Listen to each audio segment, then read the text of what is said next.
So this is, I think, a pretty nice little photo edit, especially for a portrait. It's kind of putting the previous steps together. So first step is we're going to make a copy of this layer. So we're going to hit Control J, and we have that. And then what we're going to do is we're going to go to Filter, and then Blur, and then Gaussian Blur. We're going to go with a radius of 3, kind of almost give it almost an airbrushed quality. But it's too blurry right now, so we're going to change the opacity of this layer to 25. Kind of bring back some of that original portrait. So it's kind of just a little bit more subtle that way.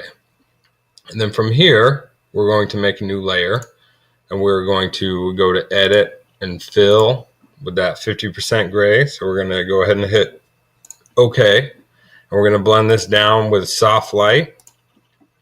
And then we're going to go back to Filter, Render, Lighting Effects. And what I did was a little bit different than the previous ones. I just used this thing right here, a point light. So what I did was I got rid of, so I deleted. So I had a spotlight to begin with. And then I deleted that spotlight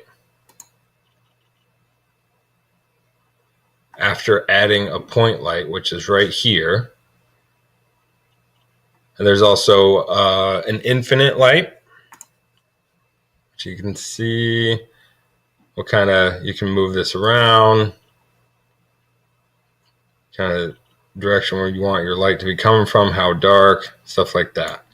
I didn't want to use that one per se, doesn't mean that you can't use it. And then I added a color to it. So this thing right here, I went with like a light orangish color. I had the intensity right here. I still kept the metallic at 69. I mean, you can up the intensity even more if you would like. But then I hit OK. And after it rendered, we kind of got this look right here.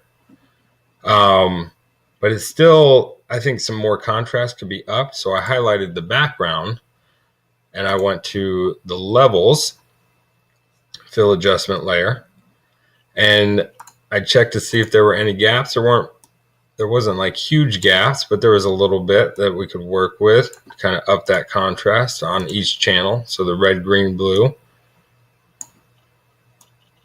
And I'm moving those in. This should be somewhat of a review, but I'm moving those in to where these the slider is registering the information from the photograph on each side.